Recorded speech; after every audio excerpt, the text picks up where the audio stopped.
all fan-made retelling inspired by Harry Potter and the Philosopher's Stone and the property of J.K. Rowling and Warner Bros. Welcome to the novel flow. Episode 5, The Dementor, the creature that feeds on your soul's happiness. Harry woke early the next morning. Although he could tell it was daylight, he kept his eyes shut tight. It was a dream, he told himself firmly. I dreamed a giant called Hagrid came to tell me I was going to a school for wizards. When I opened my eyes, I'll be at home in my cupboard. There was suddenly a loud tapping noise. And there's Aunt Petunia knocking on the door, Harry thought, his heart sinking. But he still didn't open his eyes. It had been such a good dream. Tap, tap, tap. All right, Harry mumbled, I'm getting up. He sat up and Hagrid's heavy coat fell off him. The hut was full of sunlight. The storm was over. Hagrid himself was asleep on the collapsed sofa, and there was an owl rapping its claw on the window, a newspaper held in its beak. Harry scrambled to his feet, so happy he felt as though a large balloon was swelling inside him. He went straight to the window and jerked it open. The owl swooped in and dropped the newspaper on top of Hagrid, who didn't wake up. The owl then fluttered onto the floor and began to attack Hagrid's coat. Don't do that! Harry tried to wave the owl out of the way, but it snapped its beak fiercely at him and carried on savaging the coat. Hagrid, said Harry loudly, there's an owl. Pay him, Hagrid grunted into the sofa. What? He wants paying for delivering the paper. Look in the pockets. Hagrid's coat seemed to be made of nothing but pockets. Bunches of keys, slug pellets, balls of string, mint humugs, tea bags.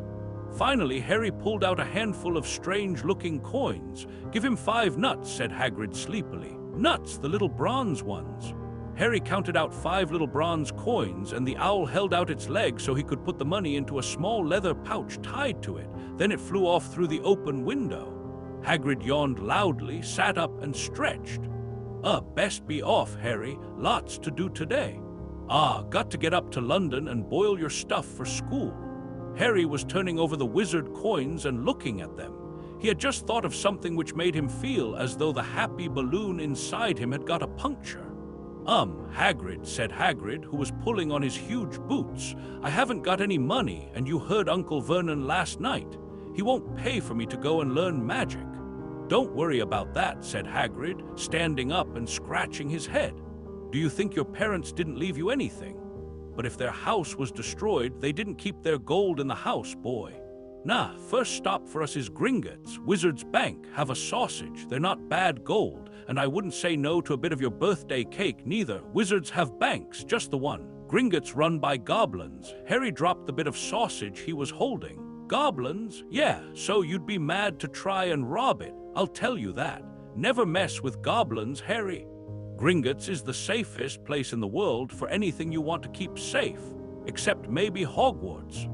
As a matter of fact, I got to visit Gringotts anyway, for Dumbledore, Hogwarts business. Hagrid drew himself up proudly. He usually gets me to do important stuff for him, fetching you, getting things from Gringotts. Knows he can trust me. See, got everything, come on then. Harry followed Hagrid out onto the rock. The sky was quite clear now, and the sea gleamed in the sunlight. The boat Uncle Vernon had hired was still there with a lot of water in the bottom after the storm. How did you get here? Harry asked, looking around for another boat. Flew, said Hagrid. Flew? Yeah, but we'll go back in this, not supposed to use magic now I've got you. They settled down in the boat. Harry still staring at Hagrid, trying to imagine him flying. Seems a shame to roll, though, said Hagrid, giving Harry another sideways looks. If I was to speed things up a bit, would you mind not mention it at Hogwarts? Of course not, said Harry, eager to see more magic. Hagrid pulled out the pink umbrella again, tapped it twice on the side of the boat, and they sped off towards land. Why would you be mad to try and rob Gringotts? Harry asked. Spells, enchantments, said Hagrid, unfolding his newspaper as he spoke. They say there's dragons guarding the high-security vaults, and then you got to find your way. Gringotts is hundreds of miles under London Sea, deep under the underground. You'd die of hunger trying to get out, even if you did manage to get your hands on some. Harry sat and thought about this while Hagrid read his newspaper, the Daily Prophet. Harry had learned from Uncle Vernon that people like to be left alone while they did this, but it was very difficult. He had never had so many questions in his life. Ministry of Magic messing things up as usual, Hagrid muttered, turning the page. There's a Ministry of Magic? Harry asked before he could stop himself. Of course, said Hagrid. They wanted Dumbledore for minister, of course, but he'd never leave Hogwarts, so old Cornelius Fudge got the job. Bungler, if ever there was one, so he pelts Dumbledore with owls every morning asking for advice. But what does a Ministry of Magic do? Well, their main job is to keep it from the Muggles that there are still witches and wizards up and down the country. Why? Why? Blime me, Harry. Everyone would be wanting magic solutions to their problems. Nah, we're best left alone. At this moment, the boat bumped gently into the harbor wall. Hagrid folded up his newspaper and they clambered up the stone steps onto the street. Passers-by stared a lot at Hagrid as they walked through the little town to the station. Harry couldn't blame them. Not only was Hagrid twice as tall as anyone else, he kept pointing at perfectly ordinary things like parking meters and saying loudly, "See that, Harry?" Things these Muggles dream of. Hagrid, said Harry, panting a bit as he ran to keep up. Did you say there are dragons at Gringotts? Well, so they say, said Hagrid. Cree, I'd like a dragon. You'd like one? Want me one? Ever since I was a kid. Here we go. They had reached the station. There was a train to London in 5 minutes' time. Hagrid, who didn't understand Muggle money, as he called it, gave the notes to Harry so he could buy their tickets. People stared more than ever on the train. Hagrid took up 2 seats and sat knitting what looked like a canary yellow circus tent. Still got your letter, Harry? He asked as he counted stitches. Harry took the parchment envelope out of his pocket. Good, said Hagrid. There's a list there of everything you need. Harry unfolded a second piece of paper he hadn't noticed the night before and read, Hogwarts School of Witchcraft and Wizardry uniform. First-year students will require 1, 3 sets of plain work robes, black, 2, 1 plain pointed hat, black for day wear, 3, 1 pair of protective gloves, dragon hide or similar, 4, 1 winter cloak, black silver fastenings. Please note that all pupils' clothes should carry name tags. Set books. All students should have a copy of each of the following. The Standard Book of Spells, Grade 1 by Miranda Gosh. A History of Magic by Batilda Bagshot. Magical Theory by Adalbert Waffling. A Beginner's Guide to Transfiguration by Emmerich Switch. 1000 Magical Herbs and Fungi by Philid Spore. Magical Drafts and Potions by Arsenius Fantastic Beasts and Where to Find Them by N. Scamander. The Dark Forces, A Guide to Self-P Protection by Quentin Trimble. Other equipment, 1 wand, 1 cauldron putter standard size 2, 1 set glass or crystal files, 1 telescope, 1 set brass scales. Students may also bring an owl or a cat or a toad. Parents are reminded that first years are not allowed their own broomsticks. Can we buy all this in London? Harry wondered aloud. If you know where to go, said Hagrid. Harry had never been to London before. Although Hagrid seemed to know where he was going, he was obviously not used to getting there in an ordinary way. He got stuck in the ticket barrier on the underground and complained loudly that the seats were too small and the trains too slow. I don't know how the Muggles managed without magic, he said as they climbed a broken-down escalator which led up to a bustling road lined with shops. Hagrid was so huge that he parted the crowd easily. All Harry had to do was keep close behind him. They passed bookshops and music stores, hamburger bars and cinemas, but nowhere that looked as if it could sell you a magic wand. This was just an ordinary street full of ordinary people. Could there really be piles of wizard gold buried miles beneath them? Were there really shops that sold spell books and broomsticks? Might this not all be some huge joke that the Dursleys had cooked up? If Harry hadn't known that the Dursleys had no sense of humor, he might have thought so. Yet somehow, even though everything Hagrid had told him so far was unbelievable, Harry couldn't help trusting him. This is it, said Hagrid, coming to a halt. The Leaky Cauldron, or It's a Famous Place. It was a tiny, grubby-looking pub. If Hagrid hadn't pointed it out, Harry wouldn't have noticed it was there. The people hurrying by didn't glance at it. Their eyes slid from the big bookshop on one side to the record shop on the other, as if they couldn't see the leaky cauldron at all. In fact, Harry had the most peculiar feeling that only he and Hagrid could see it. Before he could mention this, Hagrid had steered him inside. For a famous place, it was very dark and shabby. A few old women were sitting in a corner drinking tiny glasses of cherry. One of them was smoking a long pipe. A little man in a top hat was talking to the old barman, who was quite bald and looked like a gummy walnut. The low buzz of chatter stopped when they walked in. Everyone seemed to know Hagrid. They waved and smiled at him, and the barman reached for a glass, saying the usual Hagrid.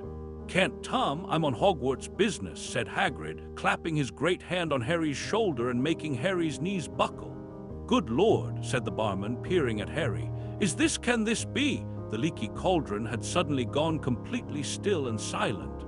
"Bless my soul," whispered the old barman. "Harry Potter, what an honor!" He hurried out from behind the bar, rushed towards Harry, and seized his hand, tears in his eyes. "Welcome back, Mr. Potter, welcome back!" Harry didn't know what to say. Everyone was looking at him. The old woman with the pipe was puffing on it without realizing it had gone out. Hagrid was beaming. Then there was a great scraping of chairs, and next moment Harry found himself shaking hands with everyone in the leaky cauldron. "Doris Crockford, Mr. Potter. Can't believe I'm meeting you at last. So proud, Mr. Potter. I'm just so proud. Always wanted to shake your hand, but I'm all of a flatter. Delighted, Mr. Potter.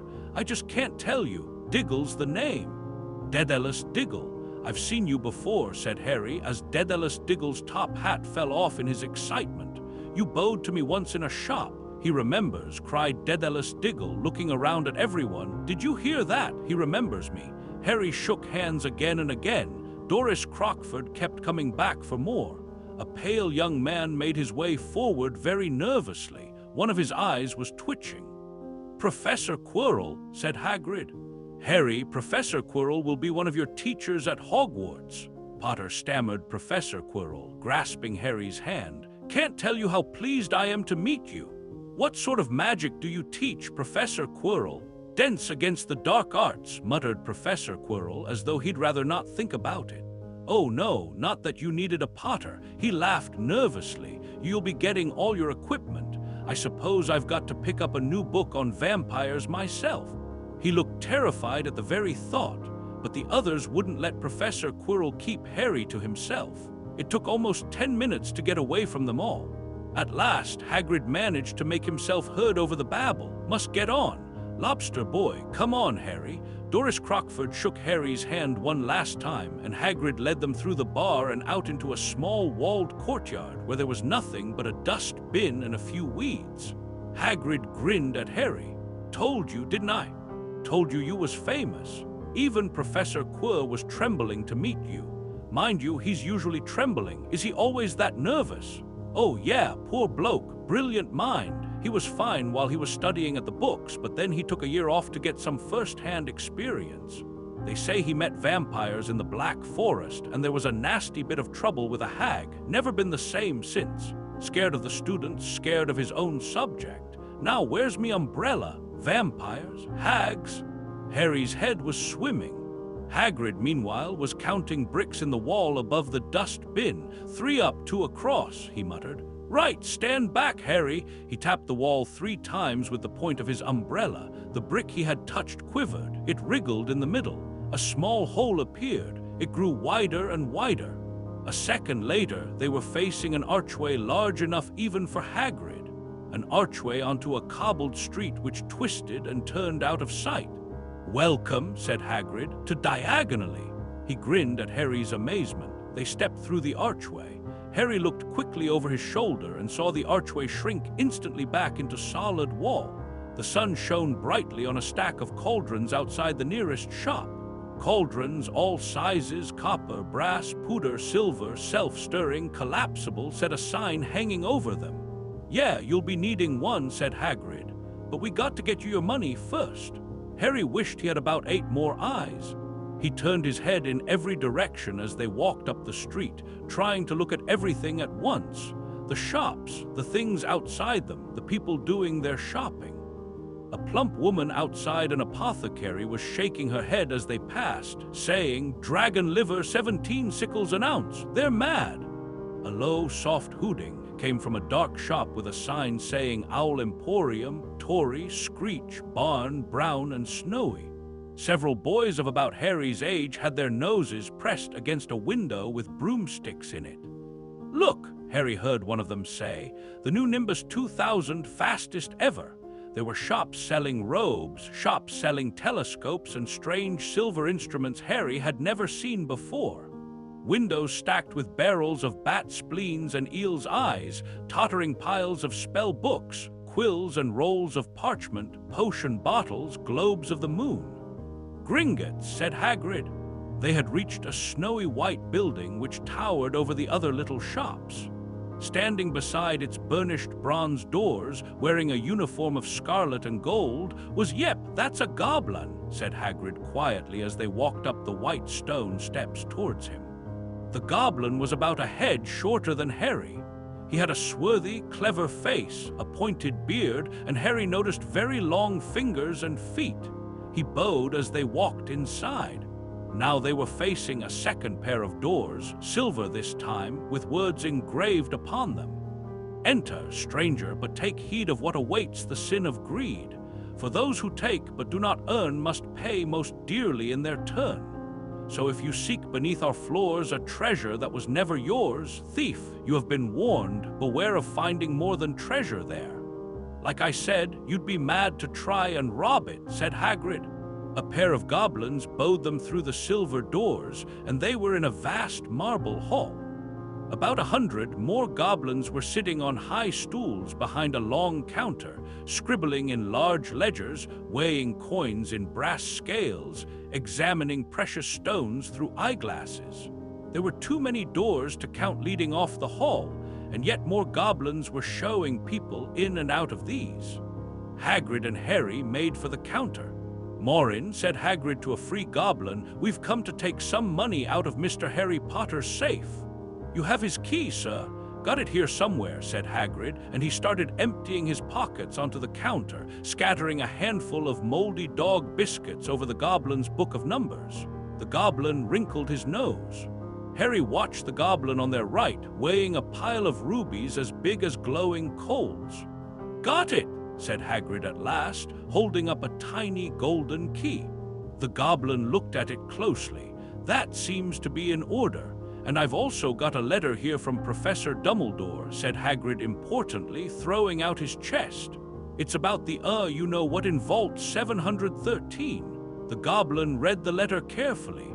"Very well," he said, handing it back to Hagrid. "I will have someone take you down to both vaults." Griphook. Griphook was yet another goblin.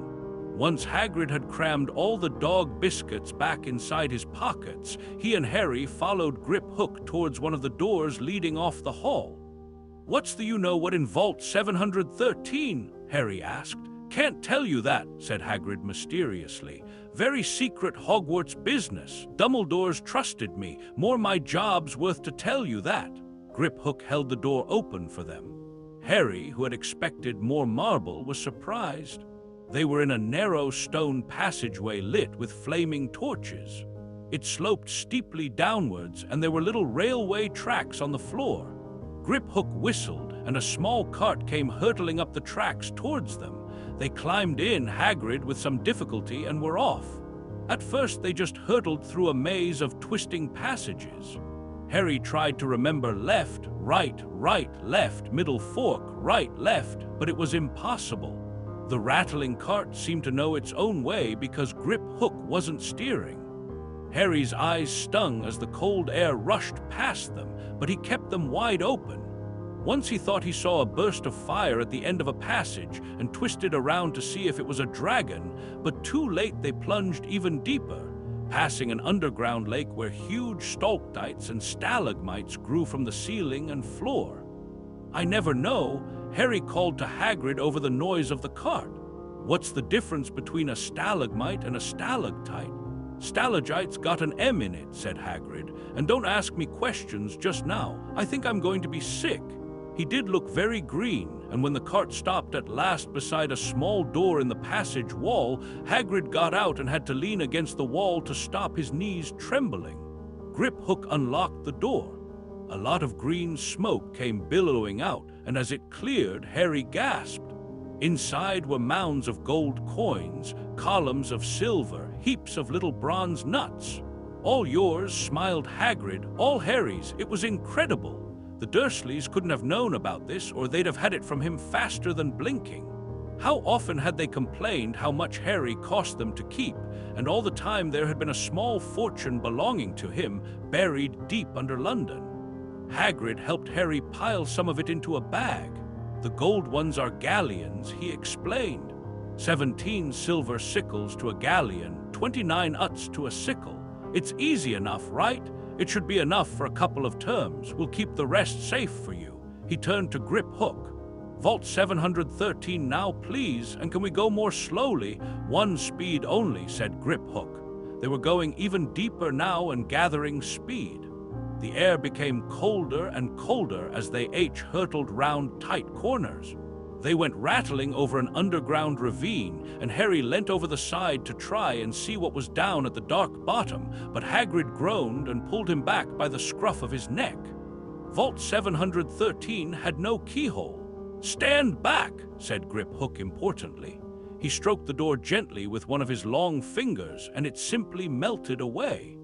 If anyone but a Gringotts goblin tried that, they'd be sucked through the door and trapped in there, said Griphook.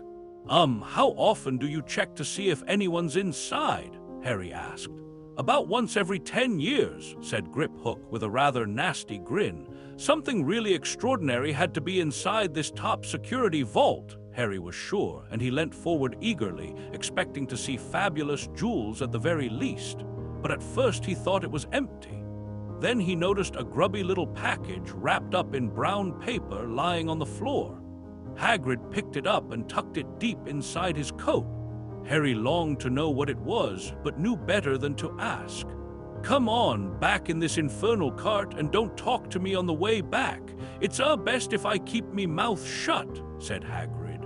One wild cart ride later, they stood blinking in the sunlight outside Gringotts. Harry didn't know where to run first now that he had a bag full of money. He didn't have to know how many galleons there were to a pound to know that he was holding more money than he'd had in his whole life, more money than even Dudley had ever had. "Might as well get your uniform," said Hagrid, nodding towards Madame Malson's robes for all occasions. "Listen, Harry, would you mind if I slipped off for a pick-me-up in the leaky cauldron? I hate them Gringotts carts." He did still look a bit sick, so Harry entered Madame Malson's shop alone, feeling nervous. Madame Malson was a squat, smiling witch, dressed all in mauve. "Hogwarts, dear," she said when Harry started to speak. "Got the lot here, another young man being fitted up just now." In fact, in the back of the shop, a boy with a pale, pointed face was standing on a footstool, while a second witch pinned up his long black robes. Madame Malson stood Harry on a stool next to him, slipped a long robe over his head, and began to pin it to the right length. "Hello," said the boy. "Hogwarts, too?" "Yes," said Harry. "My father's next door buying my books and mother's up the street looking at wands," said the boy. He had a bored, drawling voice. "Then I'm going to drag them off to look at racing brooms. I don't see why first years can't have their own. I think I'll bully father into getting me one, and I'll smuggle it in somehow." Harry was strongly reminded of Dudley. "Have you got your own broom?" the boy went on. "No," said Harry. "Play Quidditch at all?" "No," Harry said again, wondering what on earth Quidditch could be. "I do. Father says it's a crime if I'm not picked to play for my house, and I must say I agree. Know what house you'll be in yet?" "No," said Harry, feeling more stupid by the minute. "Well, no one really knows until they get there, do they? But I know I'll be in Slytherin. All our family have been. Imagine being in Hufflepuff. I think I'd leave, wouldn't you?" Said Harry, wishing he could say something a bit more interesting. "I say, look at that man," said the boy, suddenly nodding towards the front window. Hagrid was standing there, grinning at Harry and pointing at 2 large ice creams to show he couldn't come in. "That's Hagrid," said Harry, pleased to know something the boy didn't. "He works at Hogwarts." "Oh," said the boy, "I've heard of him. He's a sort of servant, isn't he?" "He's the gamekeeper," said Harry. He was liking the boy less and less every second. "Yes, exactly. I've heard he's a sort of savage, lives in a hut in the school grounds, and every now and then he gets drunk, tries to do magic, and ends up setting fire to his bed." "I think he's brilliant," said Harry coldly. "Do you?" said the boy with a slight sneer. "Why is he with you? Where are your parents?" "They're dead," said Harry shortly. He didn't feel much like going into the matter with this boy. "Oh, sorry," said the other, not sounding sorry at all. "But they were our kind, weren't they? They were a witch and wizard, if that's what you mean. I really don't think they should let the other sort in, do you? They're just not the same. They've never been brought up to know our ways. Some of them have never even heard of Hogwarts until they get the letter. Imagine. I think they should keep it in the old wizarding families. What's your surname, by the way?" But before Harry could answer, Madame Malin said, "That's you, my dear." And Harry, not sorry for an excuse to stop talking to the boy, hopped down from the footstool. "Well, I'll see you at Hogwarts, I suppose," said the drawling boy. Harry was rather quiet as he ate the ice cream Hagrid had bought him, chocolate and raspberry with chopped nuts. "What's up?" said Hagrid. "Nothing," Harry lied. "They stopped to buy parchment and quills." Harry cheered up a bit when he found a bottle of ink that changed color as you wrote. When they had left the shop, he said, "Hagrid, what's Quidditch?" "Blime me, Harry. I keep forgetting how little you know, not knowing about Quidditch." "Don't make me feel worse," said Harry. He told Hagrid about the pale boy in Madame Malkin's, and he said people from Muggle families shouldn't even be allowed in. "You're not from a Muggle family. If he had known who ye were, he's grown up knowing your name. If his parents are wizarding folk, you saw him in the leaky cauldron. Anyway, what does he know about it? Some of the best I ever saw were the only ones with magic in them in a long line of Muggles. Look at your mom. Look what she had for a sister. So what is Quidditch? It's a sport, wizard sport. It's like football in the Muggle world. Everyone follows Quidditch. Played up in the air on broomsticks, and there's 4 balls. Sort of hard to explain the rules. And what a Slytherin and a Hufflepuff schoolhouse is. There's 4. Everyone says Hufflepuff for a lot of duffers, but I bet I'm in Hufflepuff," said Harry glueyly. "Better Hufflepuff than Slytherin," said Hagrid darkly. "There's not a single witch or wizard who went bad who wasn't in Slytherin. You know who was one." Sorry, you know who was at Hogwarts years and years ago," said Hagrid. They bought Harry's school books in a shop called Flourish and Blots, where the shelves were stacked to the ceiling with books as large as paving stones bound in leather. Books the size of postage, stamps in covers of silk, books full of peculiar symbols, and a few books with nothing in them at all. Even Dudley, who never read anything, would have been wild to get his hands on some of these. Hagrid almost had to drag Harry away from curses and counter-curses. Bewitch your friends and befuddle your enemies with the latest revenges, hair loss, jelly legs, tongue-tying, and much, much more by Professor Vindictus Vidian. I was trying to find out how to curse Dudley. I'm not saying that's not a good idea, but you're not to use magic in a Muggle world, except in very special circumstances, said Hagrid. And anyway, you couldn't work any of them curses yet. You'll need a lot more study before you get to that level. Hagrid wouldn't let Harry buy a solid gold cauldron either. It says pooter on your list. But they got a nice set of scales for weighing potion ingredients and a collapsible brass telescope. Then they visited the apothecary, which was fascinating enough to make up for its horrible smell, a mixture of bad eggs and rotted cabbages. Barrels of slimy stuff stood on the floor. Jars of herbs, dried roots, and bright powders lined the walls. Bundles of feathers, strings of fangs, and snarled claws hung from the ceiling. While Hagrid asked the man behind the counter for a supply of some basic potion ingredients for Harry, Harry himself examined silver unicorn horns at 21 galleons each, and minuscule glittery black beetle eyes 5 nuts a scoop. Outside the apothecary, Hagrid checked Harry's list again. "Just your wand left." "Oh, yeah, and I still haven't got your birthday present." Harry felt himself go red. "You don't have to." "I know I don't have to. Tell you what, I'll get your animal." "Not a toad. Toads went out of fashion years ago. You'd be laughed at. And I don't like cats. They make me sneeze. I'll get you an owl. All the kids want owls. They're dead useful. Carry your post and everything." 20 minutes later, they left Aesop's Owl Emporium, which had been dark and full of rustling and flickering jewel-bright eyes. Harry now carried a large cage which held a beautiful snowy owl fast asleep with her head under her wing. He couldn't stop stammering his thanks, sounding just like Professor Quirrell. "Oh, don't mention it," said Hagrid gruffly. "Don't expect you've had a lot of presents from them Dursleys. Just Ollivanders left now. Only place for wands, Ollivanders, and you got to have the best wand, a magic wand." This was what Harry had been really looking forward to. The last shop was narrow and shabby, peeling gold letters over the door read, "Ollanders, makers of fine wands since 382 BC. A single wand lay on a faded purple cushion in the dusty window. A tinkling bell rang somewhere in the depths of the shop as they stepped inside. It was a tiny place, empty except for a single spindly chair which Hagrid sat on to wait. Harry felt strangely as though he had entered a very strict library. He swallowed a lot of new questions which had just occurred to him and looked instead at the thousands of narrow boxes piled neatly right up to the ceiling. For some reason, the back of his neck prickled. The very dust and silence in here seemed to tingle with some secret magic. "Good afternoon," said a soft voice. Harry jumped. Hagrid must have jumped too because there was a loud crunching noise and he got quickly off the spindly chair. An old man was standing before them, his wide, pale eyes shining like moons through the gloom of the shop. "Hello," said Harry awkwardly. "Ah, yes," said the man. Yes, I thought I'd be seeing you soon, Harry Potter."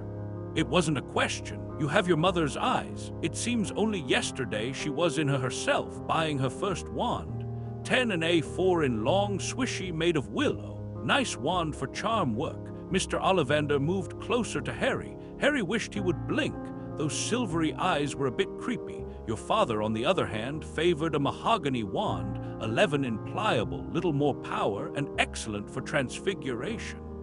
"Well, I say your father favored it. It's really the wand that chooses the wizard, of course."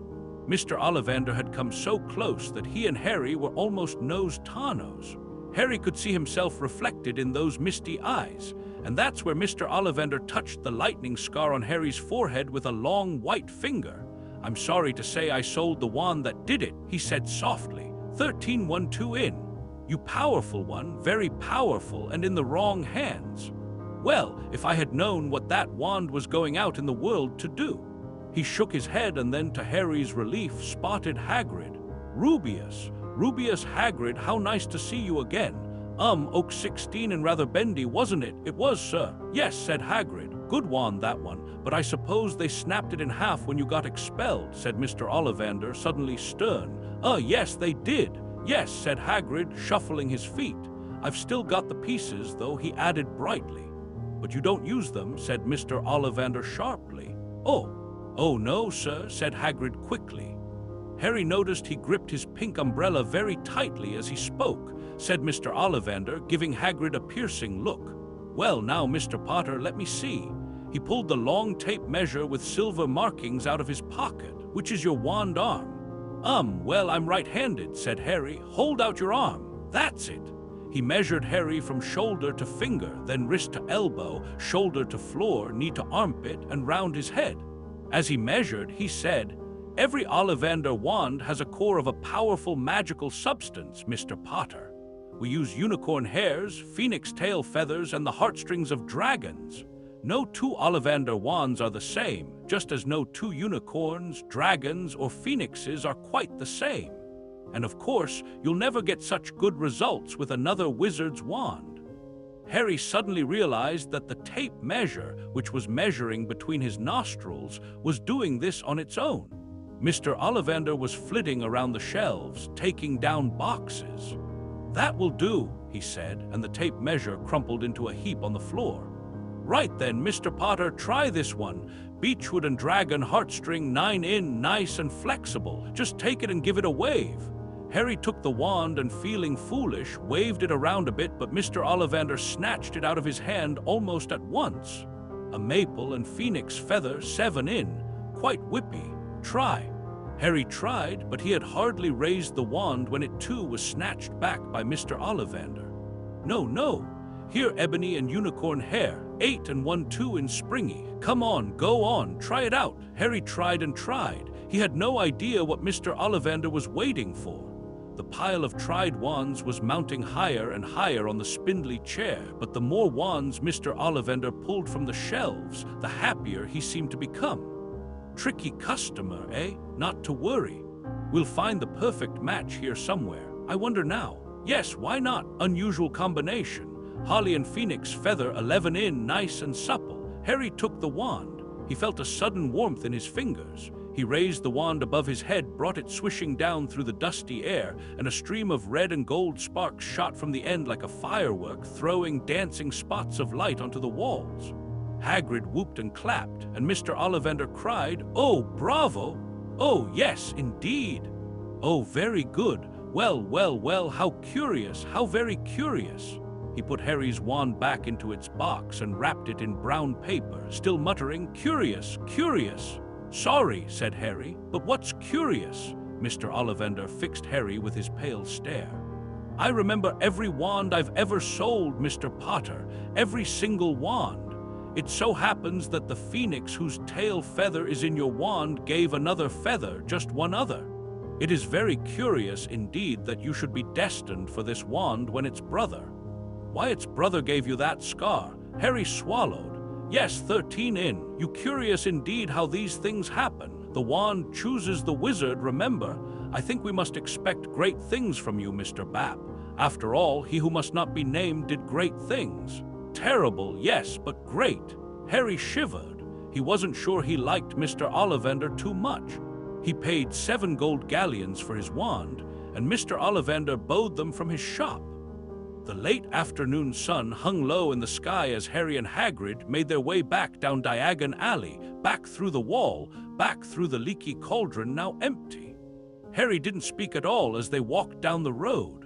He didn't even notice how much people were gawping at them on the underground, laden as they were with all their funny-shaped packages, with the sleeping, snowy owl on Harry's lap, up another escalator out into Paddington Station.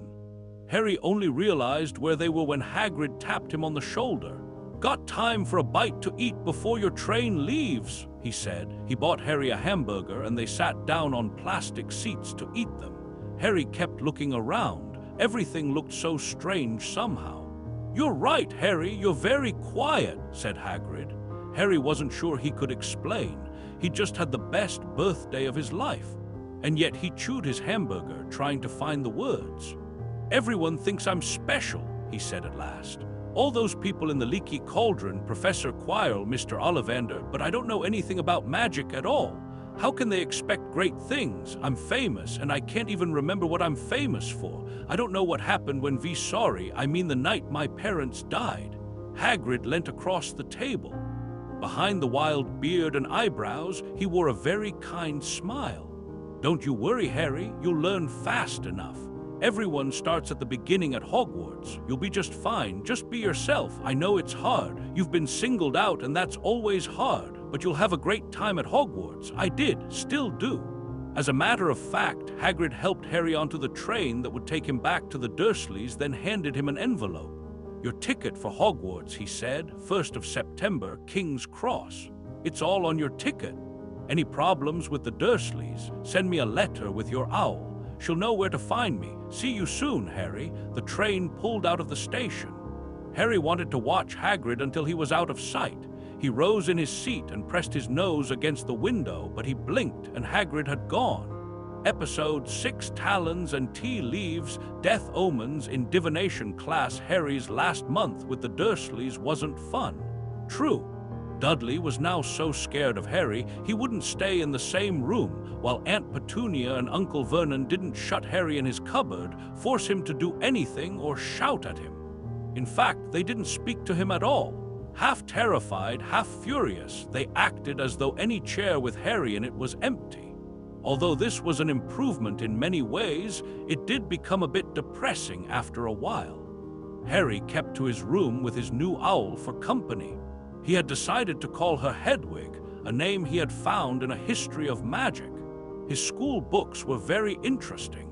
He lay on his bed reading late into the night, Hedwig swooping in and out of the open window as she pleased. It was lucky that Aunt Petunia didn't come into Hoover anymore because Hedwig kept bringing back dead mice.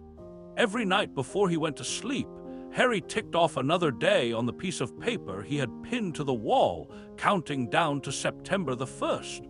On the last day of August, he thought he'd better speak to his aunt and uncle about getting to King's Cross Station next day. So he went down to the living room where they were watching a quiz show on television. He cleared his throat to let them know he was there, and Dudley screamed and ran from the room. Uncle Vernon."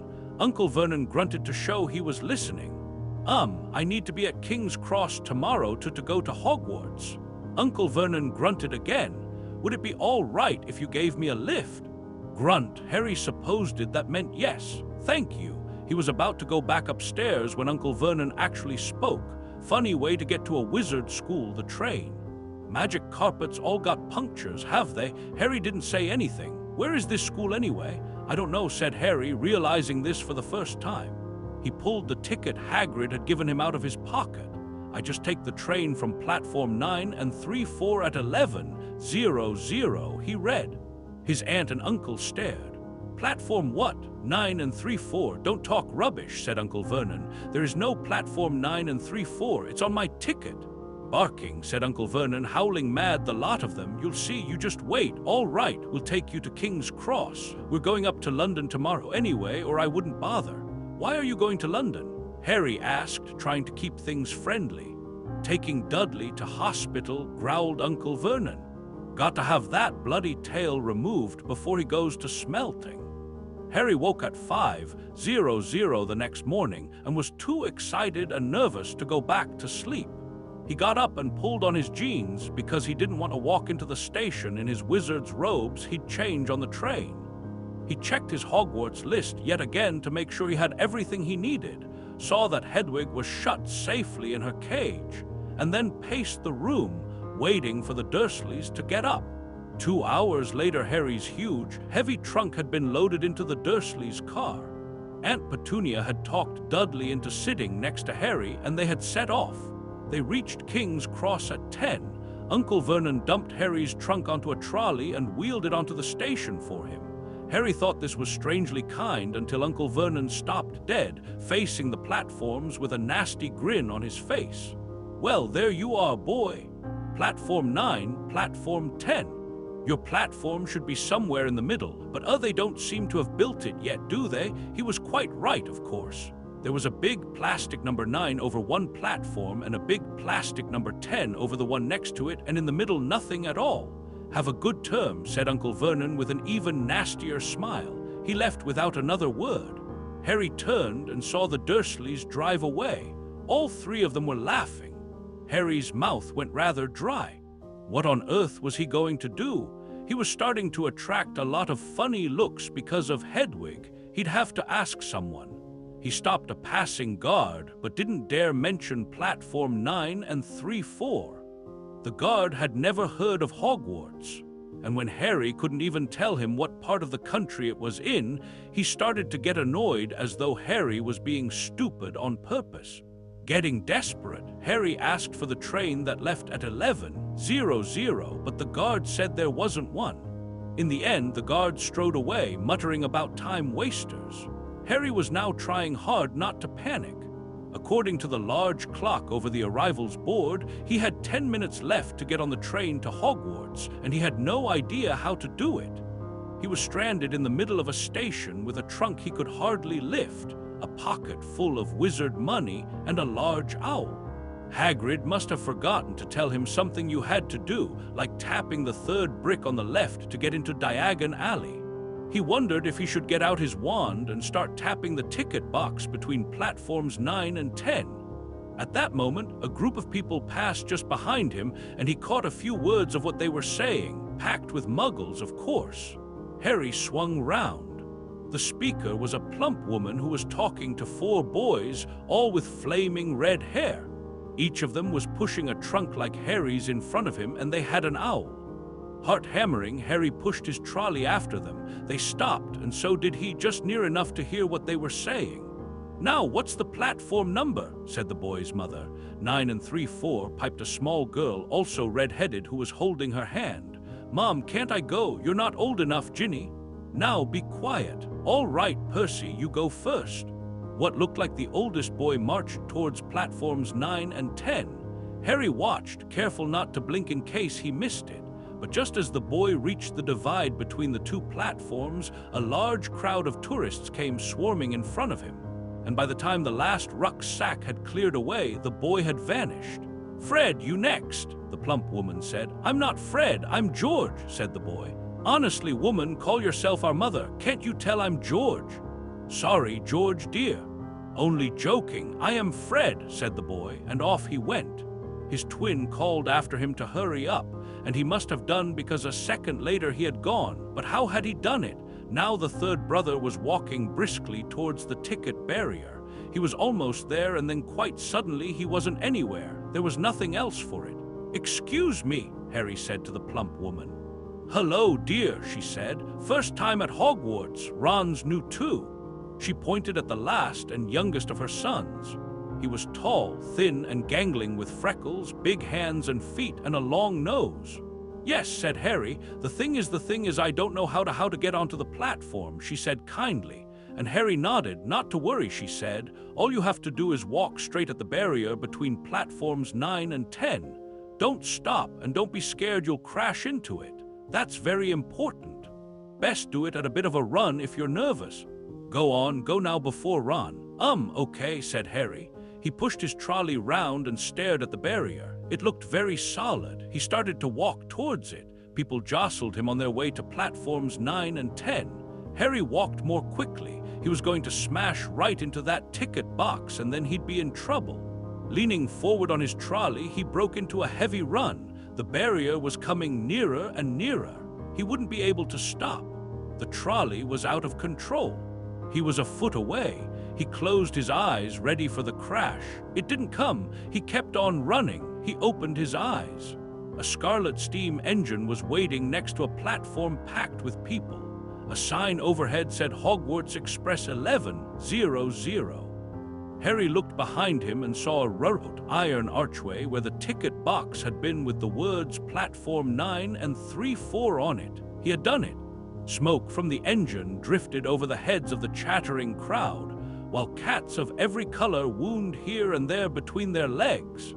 Owls hooted to each other in a disgruntled sort of way over the babble and the scraping of heavy trunks. The first few carriages were already packed with students, some hanging out of the window to talk to their families, some fighting over seats. Harry pushed his trolley off down the platform in search of an empty seat. He passed a round-faced boy who was saying, "Gran, I've lost my toad again."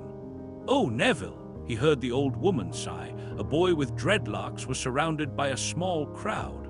"Give us a look, Lee, go on." The boy lifted the lid of a box in his arms, and the people around him shrieked and yelled as something inside poked out a long, hairy leg.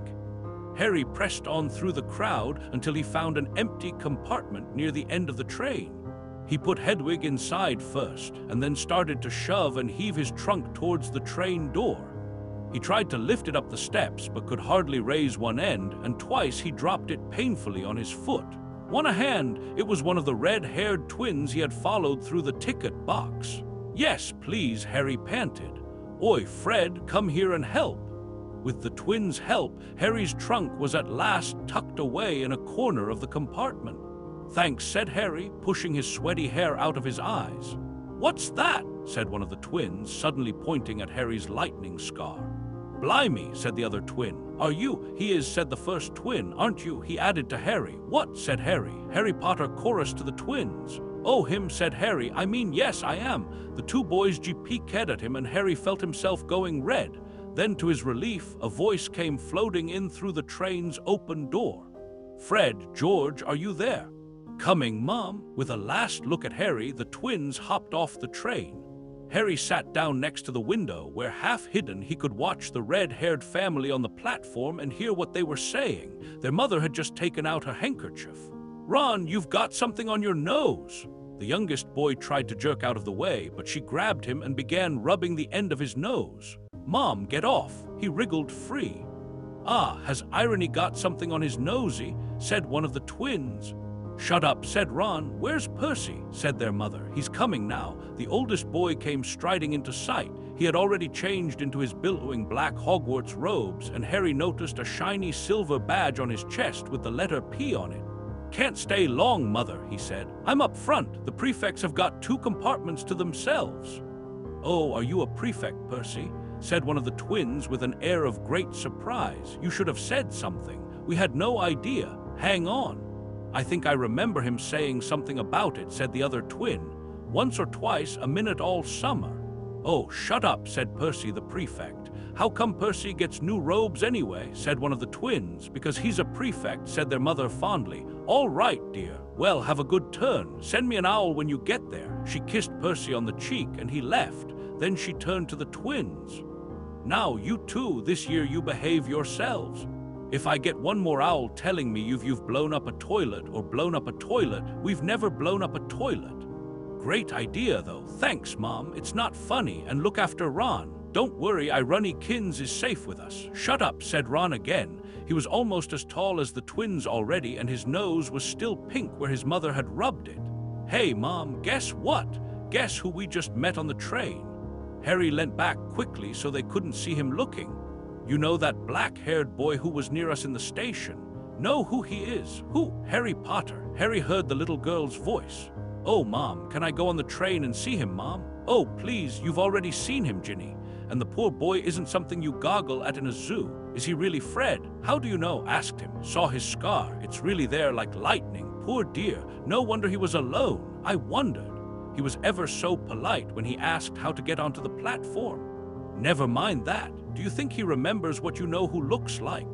Their mother suddenly became very stern. I forbid you to ask him, Fred. No, don't you dare. As though he needs reminding of that on his first day at school. All right, keep your hair on. A whistle sounded. Hurry up, their mother said, and the 3 boys clambered onto the train. They leant out of the window for her to kiss them goodbye, and their younger sister began to cry. Don't, Jimmy. We'll send you loads of owls. We'll send you a Hogwarts toilet seat.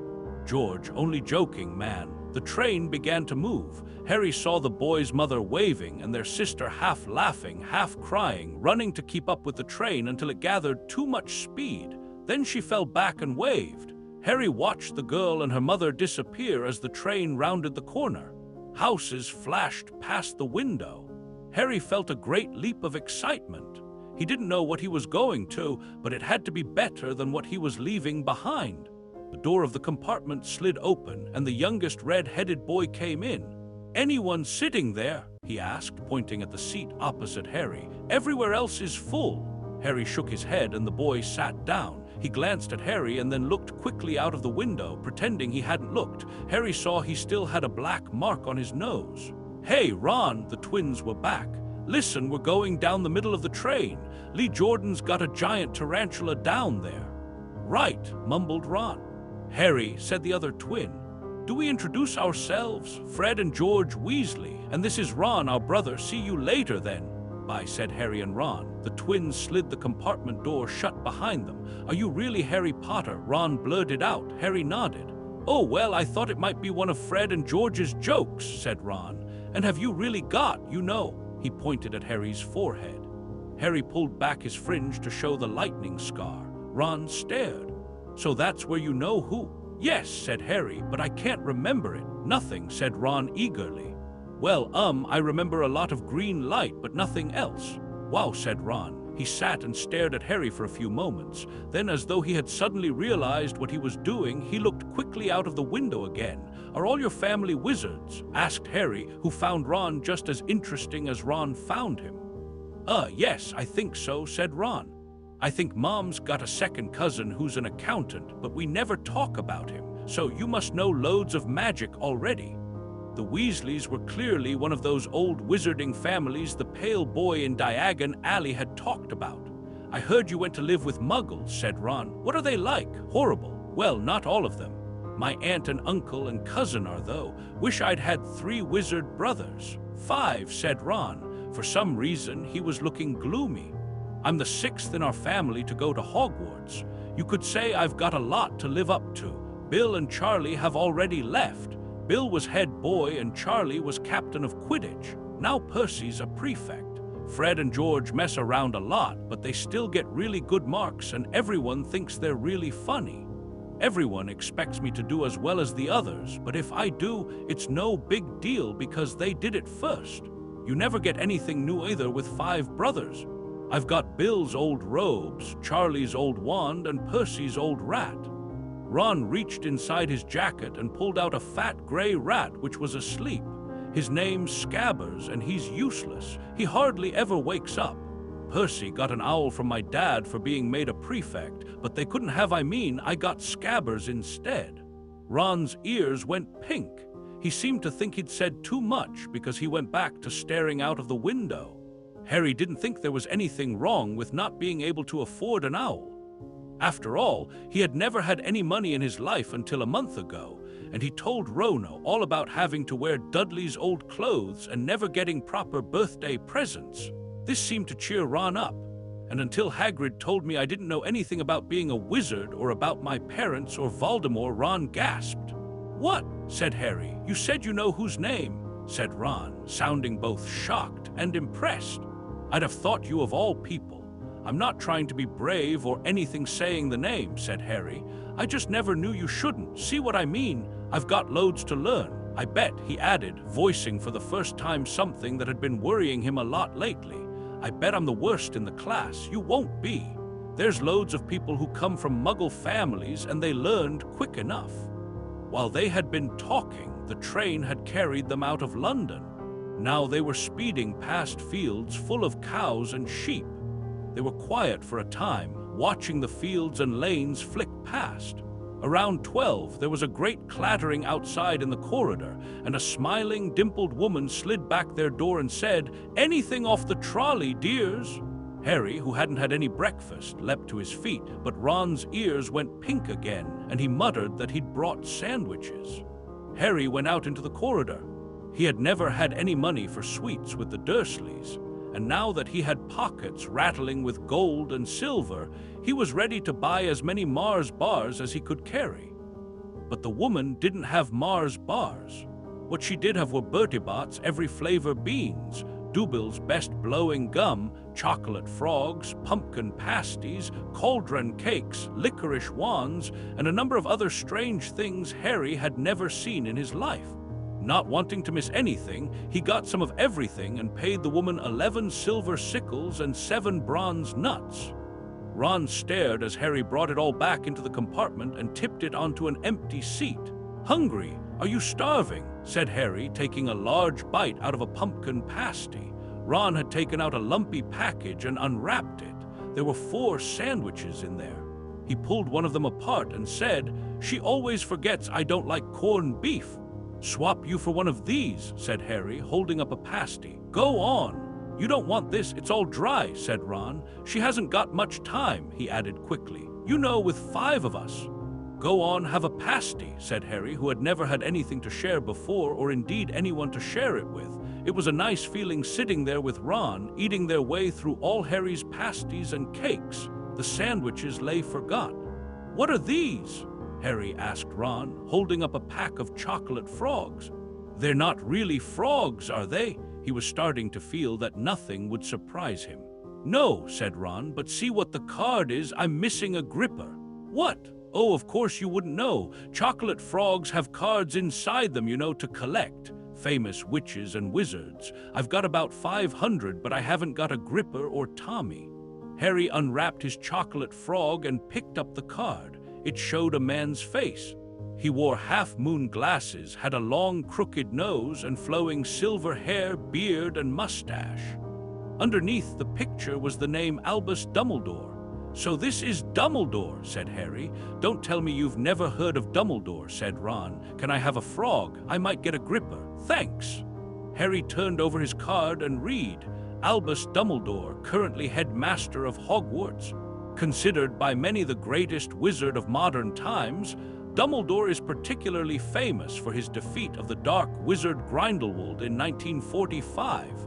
for the discovery of the 12 uses of dragon's blood and his work on alchemy with his partner Nicholas Flamel. Professor Dumbledore enjoys chamber music and 10-pin bowling. Harry turned the card back over and saw to his astonishment that Dumbledore's face had disappeared. "He's gone." "Well, you can't expect him to hang around all day," said Ron. "He'll be back." "No, I've got more Garner again. I've got about 6 of her. Do you want it? You can start collecting."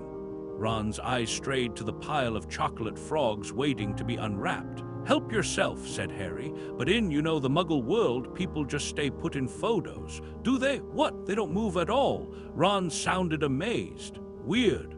Harry stared as Dumbledore sidled back into the picture on his card and gave him a small smile. Ron was more interested in eating the frogs than looking at the famous witches and wizards' cards, but Harry couldn't keep his eyes off them. Soon he had not only Dumbledore and Morgana, but Hangenist of Woodcraft, Albert Grunion, Circe, Paracelsus, and Merlin.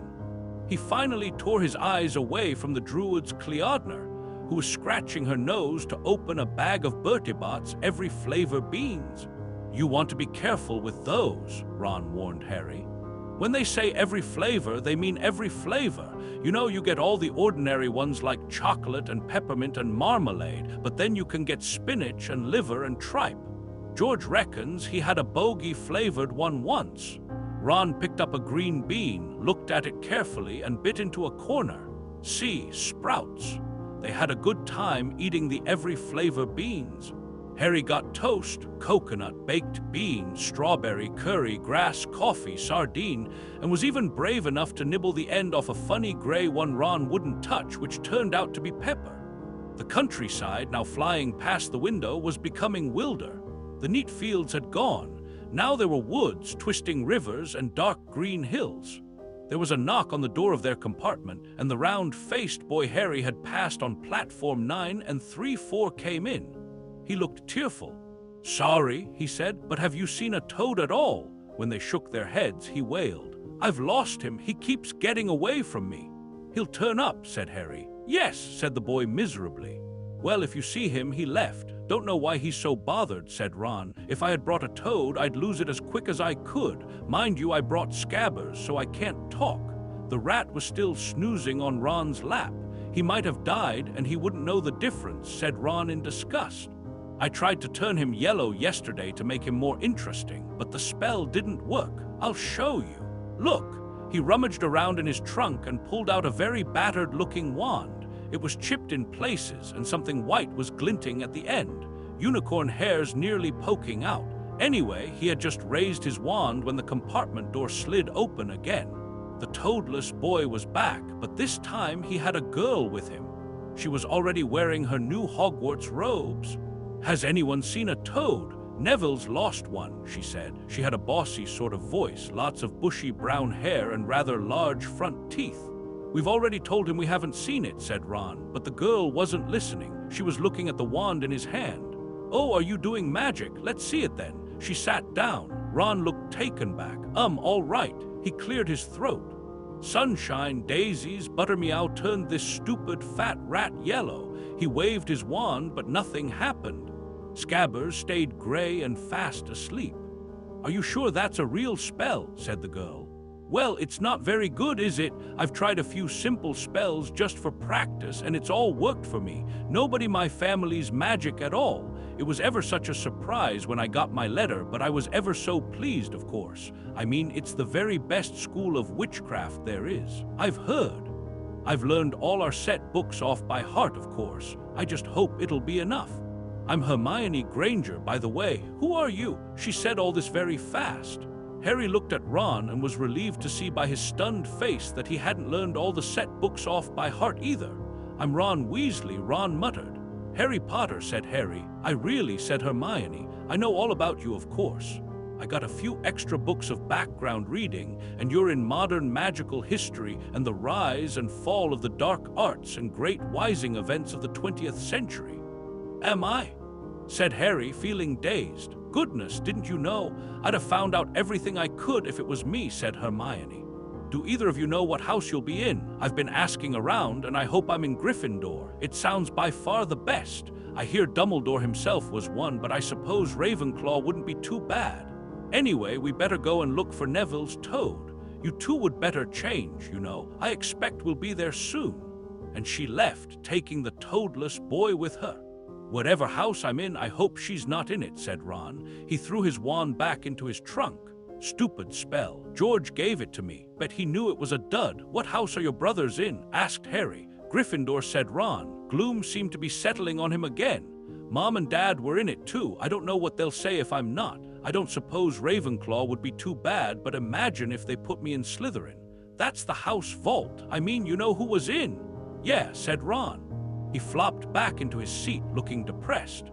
"You know, I think the ends of Scabbers' whiskers are a bit lighter," said Harry, trying to take Ron's mind off houses.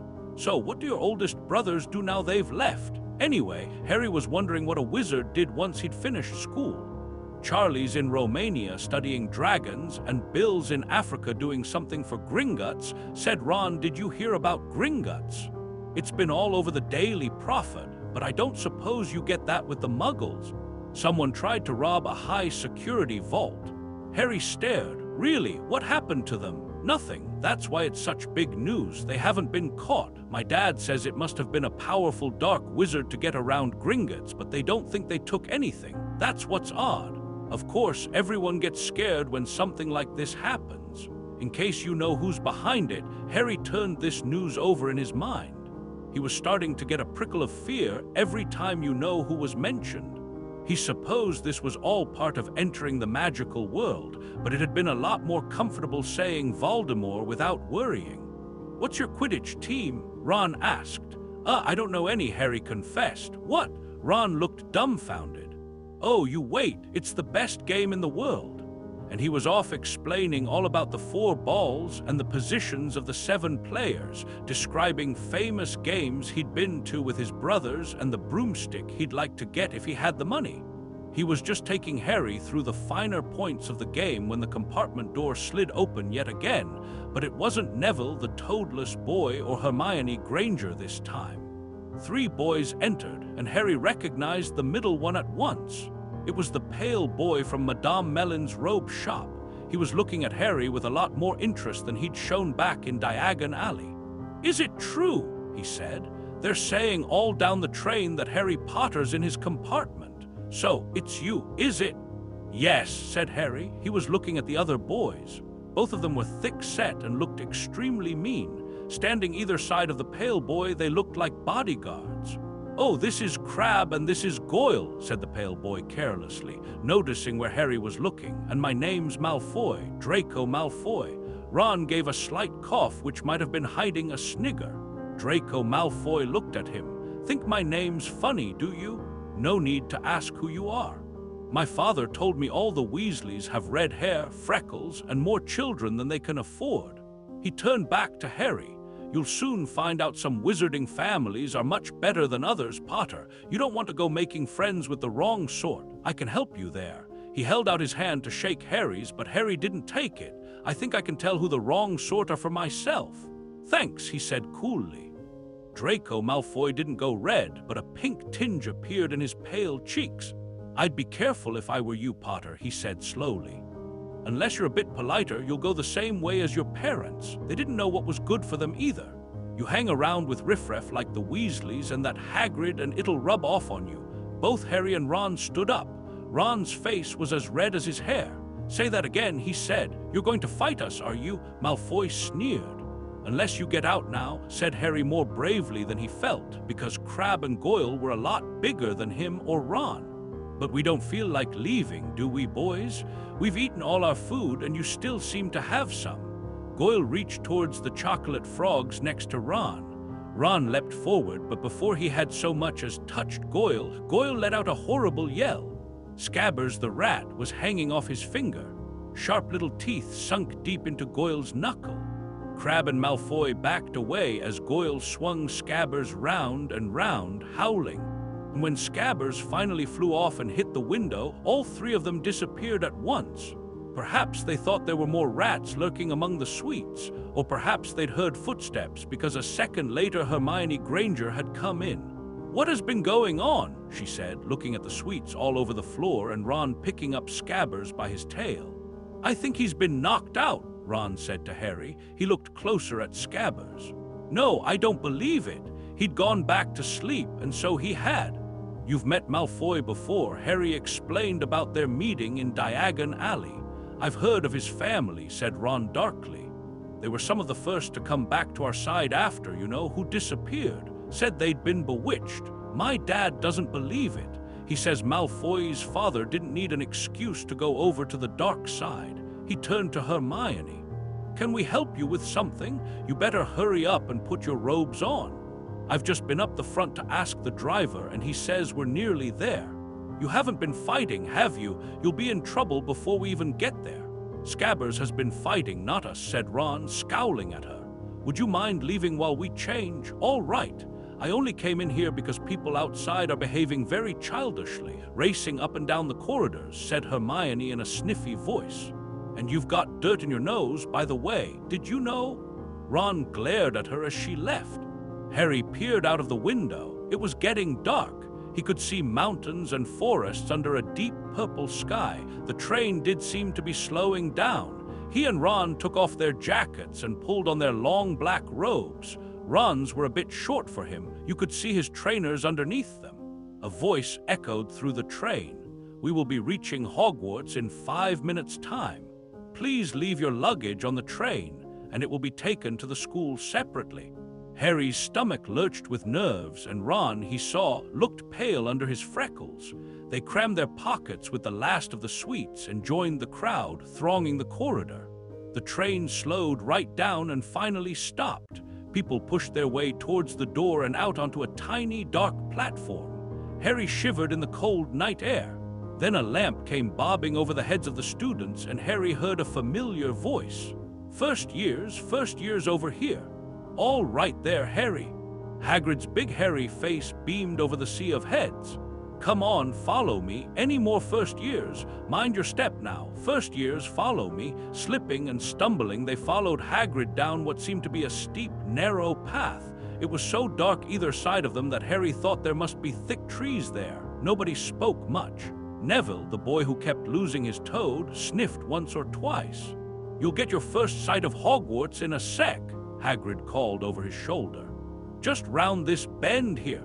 There was a loud "Oh!" The narrow path had opened suddenly onto the edge of a great black lake.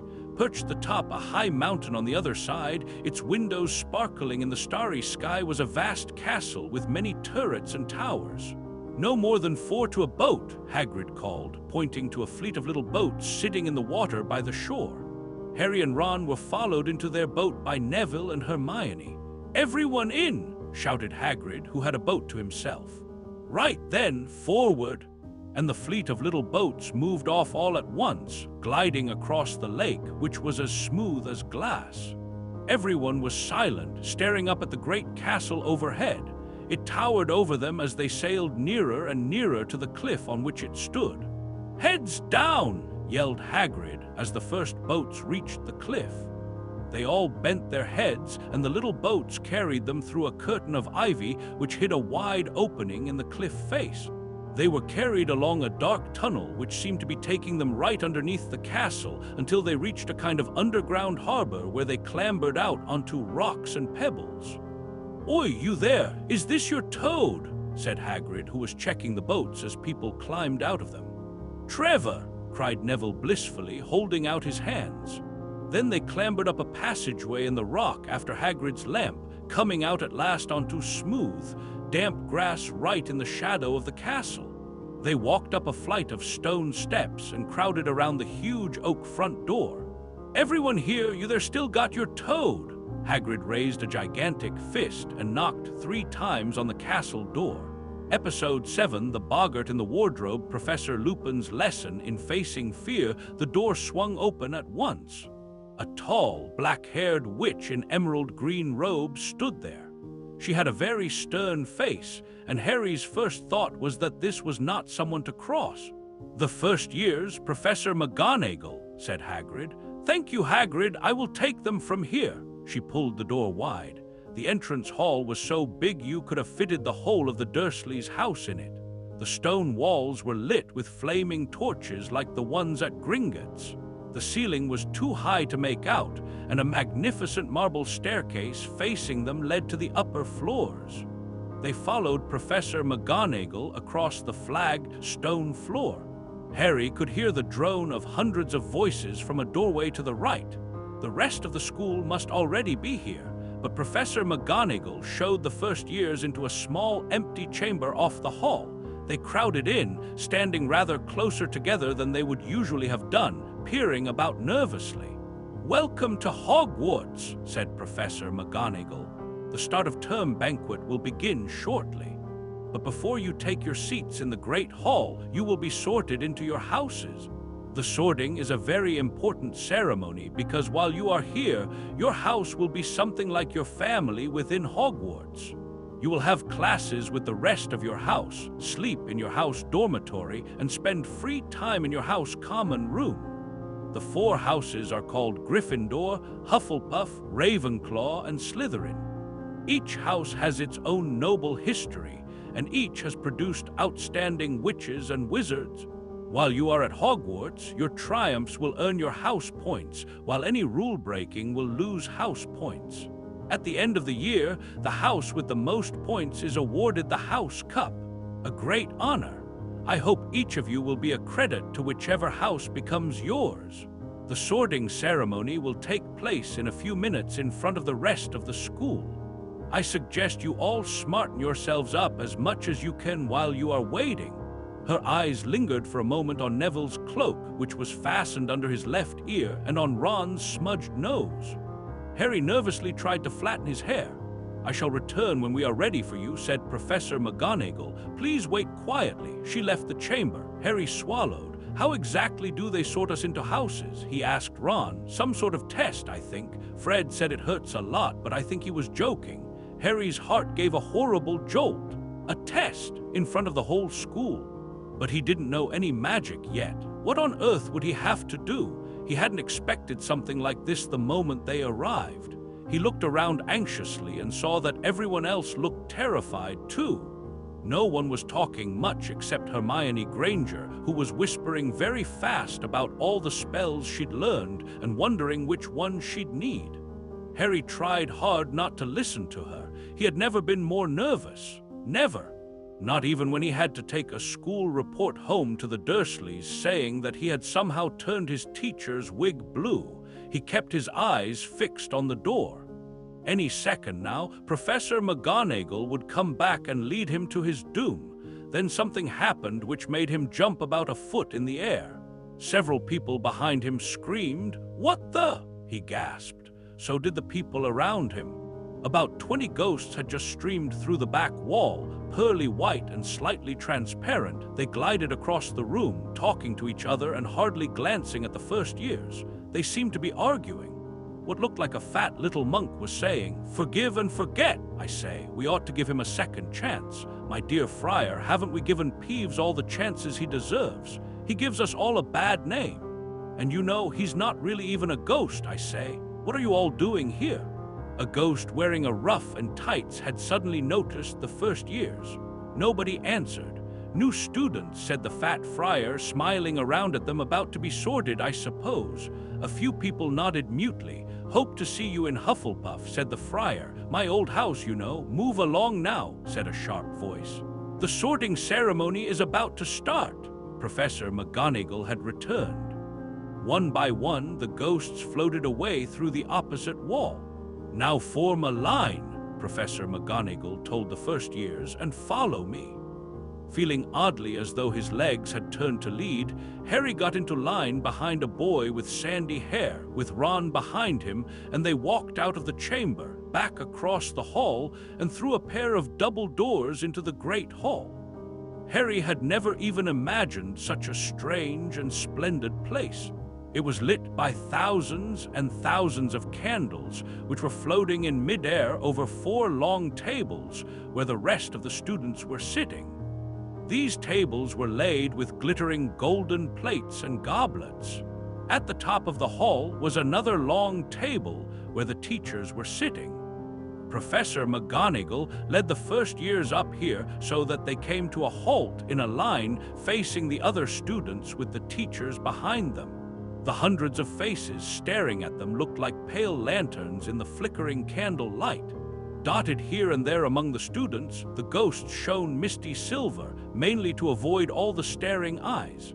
Harry looked upwards and saw a velvety black ceiling dotted with stars. He heard Hermione whisper, "It's bewitched to look like the sky outside. I read about it in Hogwarts, a history."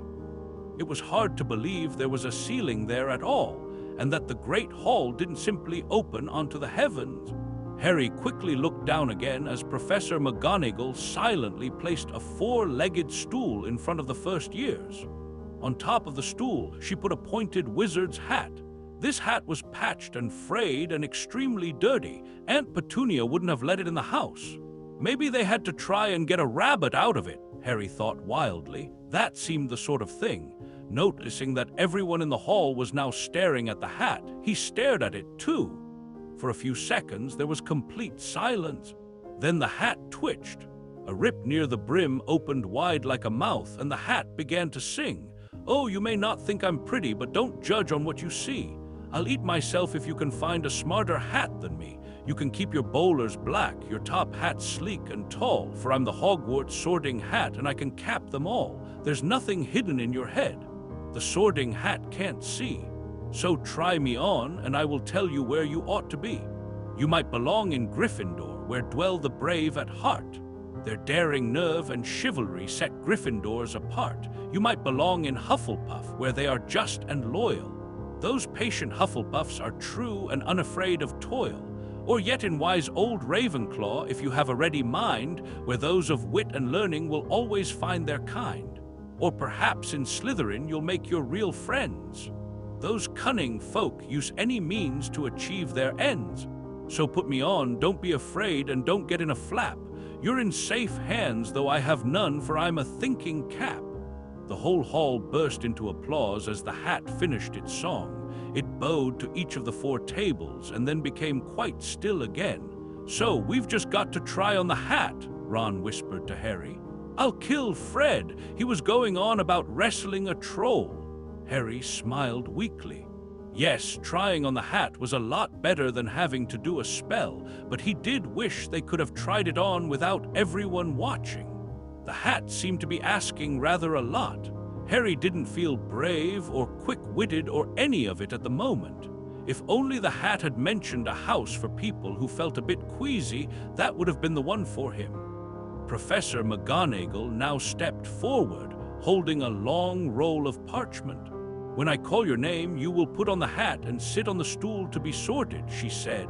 Abbot Hannah, a pink-faced girl with blonde pigtails, stumbled out of line, put on the hat, which fell right down over her eyes, and sat down. A moment's pause. "Hufflepuff!" shouted the hat. The table on the right cheered and clapped as Hannah went to sit down at the Hufflepuff table. Harry saw the ghost of the fat friar waving merrily at her. "Bones Susan." Hufflepuff shouted the hat again, and Susan scuttled off to sit next to Hannah.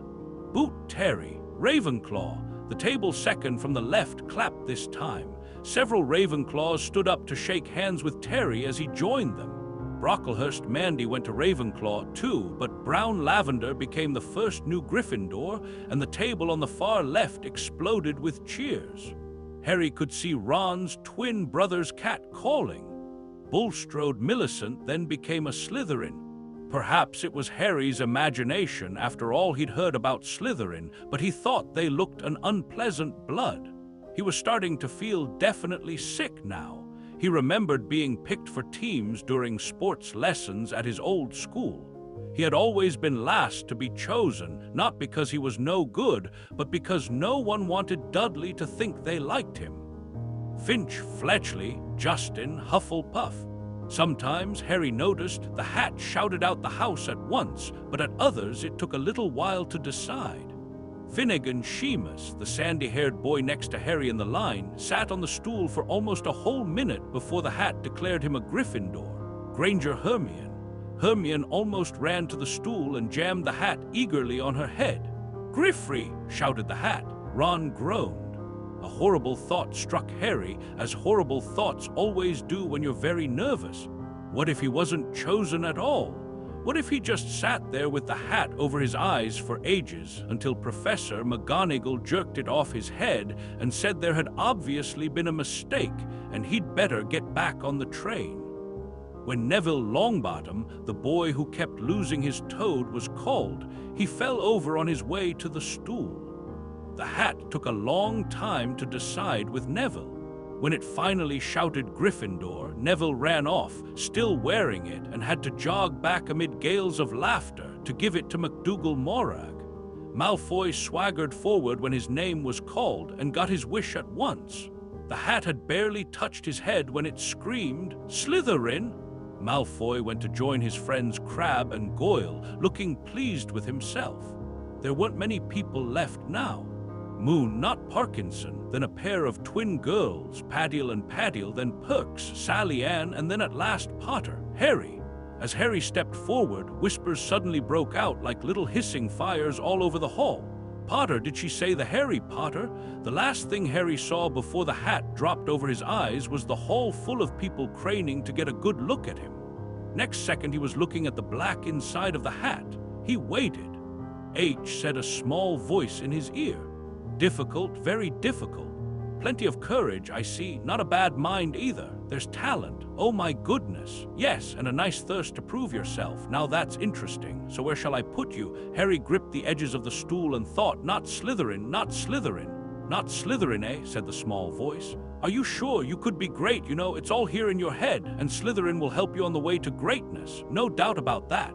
No. Well, if you're sure, better be Gryffindor. Harry heard the hat shout the last word to the whole hall. He took off the hat and walked shakily towards the Gryffindor table. He was so relieved to have been chosen and not put in Slytherin. He hardly noticed that he was getting the loudest cheer yet. Percy, the prefect, got up and shook his hand vigorously while the Weasley twins yelled, "We got Potter! We got Potter!" Harry sat down opposite the ghost in the ruff he had seen earlier.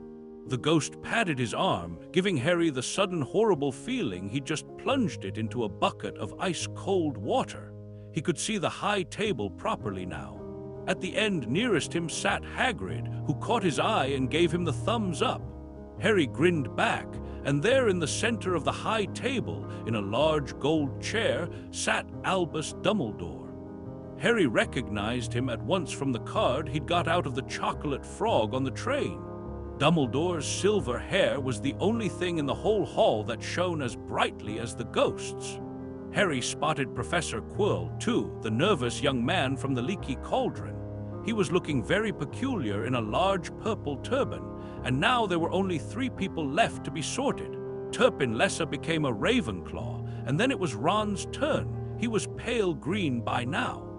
Harry crossed his fingers under the table, and a second later the hat had shouted, "Gryffindor!" Harry clapped loudly with the rest as Ron collapsed into the chair next to him. "Well done, Ron! Excellent!" said Percy Weasley pompously across Harry as Zabini Blaze was made a Slytherin. Professor McGonagall rolled up her scroll and took the sorting hat away. Harry looked down at his empty gold plate. He had only just realized how hungry he was. The pumpkin pasties seemed ages ago. Albus Dumbledore had got to his feet. He was beaming at the students, his arms opened wide as if nothing could have pleased him more than to see them all there. "Welcome," he said. "Welcome to a new year at Hogwarts. Before we begin our banquet, I would like to say a few words. Here they are. Nitwit, Blubber, Oddment, Tweak, thank you." He sat back down. Everybody clapped and cheered. Harry didn't know whether to laugh or not. Is he a bit mad?" he asked Percy uncertainly. "Mad," said Percy. "He's a genius. Best wizard in the world. But he is a bit mad." "Yes, potatoes." Harry's mouth fell open. The dishes in front of him were now piled with food. He had never seen so many things he'd like to eat on one table. Roast beef, roast chicken, pork chops and lamb chops, sausages, bacon and steak, boiled potatoes, roast potatoes, chips, Yorkshire pudding, peas, carrots, gravy, ketchup, and for some strange reason, mint humbugs. The Dursleys had never exactly starved Harry, but he'd never been allowed to eat as much as he liked. Dudley had always taken anything that Harry really wanted, even if it made him sick. Harry piled his plate with a bit of everything except the humbugs and began to eat. It was all delicious. "That does look good," said the ghost in the rough, sadly watching Harry cut up his steak. "Can't you?" "I haven't eaten for nearly 400 years, said the ghost. "I don't need to, of course, but one does miss it. I don't think I've introduced myself. Sir Nicholas de Mimsy P. Pinkton at your service, resident ghost of Gryffindor Tower." "I know who you are," said Ron suddenly. "My brothers told me about you. You're nearly headless Nick." "I would prefer you to call me Sir Nicholas Damsey," the ghost began stiffly, but Sandy heard Seamus Finnegan interrupted. "Gnarly headless? How can you be nearly headless?" Sir Nicholas looked extremely miffed, as if their little chat wasn't going at all the way he wanted. "Like this," he said irritably. He seized his left ear and pulled. His whole head swung off his neck and fell onto his shoulder as if it was on a hinge. Someone had obviously tried to behead him, but not done it properly. Looking pleased at the stunned looks on their faces, nearly headless Nick flipped his head back onto his neck, coughed, and said, "So, new Gryffindors, I hope you're going to help us win the house championship this year. Gryffindor have never gone so long without winning. Slytherin have got the cup 6 years in a row. The Bloody Baron's becoming almost unbearable. He's the Slytherin ghost." Harry looked over at the Slytherin table and saw a horrible ghost sitting there with blank staring eyes, a gaunt face and robes stained with silver blood. He was right next to Malfoy, who Harry was pleased to see didn't look too pleased with the seating arrangements. "How did he get covered in blood?" asked Seamus with great interest. "I've never asked," said nearly headless Nick delicately. When everyone had eaten as much as they could, the remains of the food faded from the plates, leaving them sparkling clean as before. A moment later, the puddings appeared, blocks of ice cream in every flavor you could think of. Apple pies, trickle tarts, chocolate eclairs, and jam donuts, trifles, strawberries, jelly, rice pudding. As Harry helped himself to a trickle tart, the talk turned to their families. "I'm half and half," said Seamus.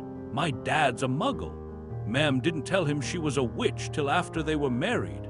Bit of a nasty shock for him." The others laughed. "What about you, Neville?" said Ron. "Well, my gran brought me up and she's a witch," said Neville, "but the family thought I was all muggle for ages. My great-uncle Algy kept trying to catch me off my guard and force some magic out of me.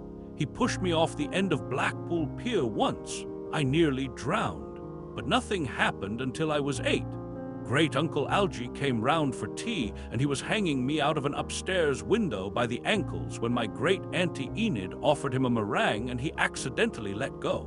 But I bounced all the way down the garden and into the road. They were all really pleased. Gram was crying. She was so happy. And you should have seen their faces when I got in here. They thought I might not be magic enough to come. You see, Great-uncle Algy was so pleased he bought me my toad." On Harry's other side, Percy Weasley and Hermione were talking about lessons. "I do hope they start straight away. There's so much to learn. I'm particularly interested in transfiguration. You know, turning something into something else. Of course, it's supposed to be very difficult. You'll be starting small, just matches into needles and that sort of thing." Harry, who was starting to feel warm and sleepy, looked up at the high table again. Hagrid was drinking deeply from his goblet.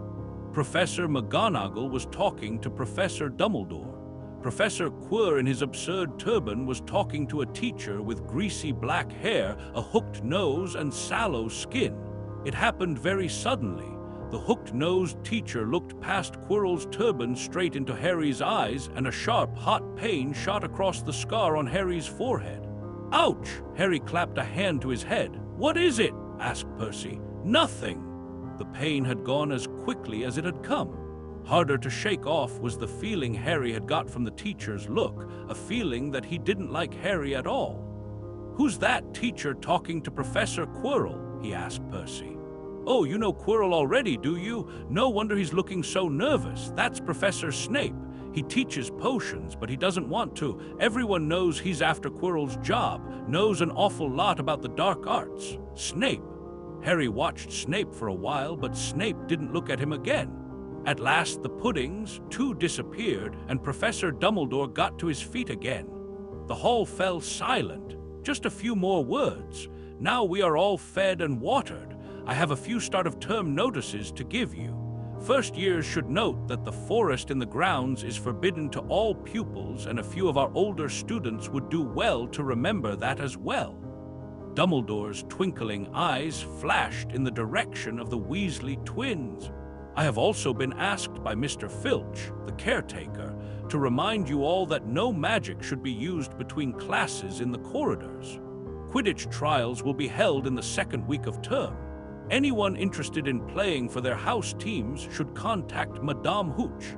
And finally, I must tell you that this year the third-floor corridor on the right-hand side is out of bounds to everyone who does not wish to die a very painful death. Harry laughed, but he was one of the few who did. He's not serious, he muttered to Percy. Must be, said Percy, frowning at Dumbledore. It's odd because he usually gives us a reason why we're not allowed to go somewhere. The forest's full of dangerous beasts. Everyone knows that. I do think he might have told us prefects at least. And now, before we go to bed, let us sing the school song, cried Dumbledore. Harry noticed that the other teachers' smiles had become rather fixed. Dumbledore gave his wand a little flick as if he was trying to get a fly off the end, and a long golden ribbon flew out of it, which rose high above the tables and twisted itself snackig into words. Everyone picked their favorite tune, said Dumbledore, and off we go. And the school bellowed, Hogwarts, Hogwarts, Hogwarty, Hogwarts, teach us something, please. Whether we be old and bald or young with scabby knees, our heads could do with filling with some interesting stuff. For now they're bare and full of air, dead flies and bits of fluff. So teach us things worth knowing. Bring back what we forgot. Just do your best. We'll do the rest and learn until our brains all rot. Everybody finished the song at different times. At last only the Weasley twins were left singing along to a very slow funeral march. Dumbledore conducted their last few lines with his wand, and when they had finished, he was one of those who clapped loudest. Ah, music, he said, wiping his eyes. A magic beyond all we do here. And now bedtime. Off you trot. The Gryffindor first years followed Percy through the chattering crowds out of the great hall and up the marble staircase. Harry's legs were like lead again, but only because he was so tired and full of food. He was too sleepy even to be surprised that the people in the portraits along the corridors whispered and pointed as they passed, or that twice Percy led them through doorways hidden behind sliding panels and hanging tapestries. They climbed more staircases, yawning and dragging their feet, and Harry was just wondering how much further they had to go when they came to a sudden halt. A bundle of walking sticks was floating in midair ahead of them, and as Percy took a step towards them, they started throwing themselves at him. Peeves, Percy whispered to the first ears. A poltergeist, he raised his voice. Peeves, show yourself. A loud, rude sound, like the air being let out of a balloon, answered. Do you want me to go to the Bloody Baron? There was a pop, and a little man with wicked dark eyes and a wide mouth appeared, floating cross-legged in the air, clutching the walking sticks. He said with an evil cackle, Eichel first is what fun. He swooped suddenly at them. They all ducked. Go away, Peeves, or the Baron will hear about this. I mean it, barked Percy. Peeves stuck out his tongue and vanished, dropping the walking sticks on Neville's head. They heard him zooming away, rattling coats of armor as he passed. You want to watch out for Peeves, said Percy as they set off again. The Bloody Baron's the only one who can control him. He won't even listen to us prefects. Here we are.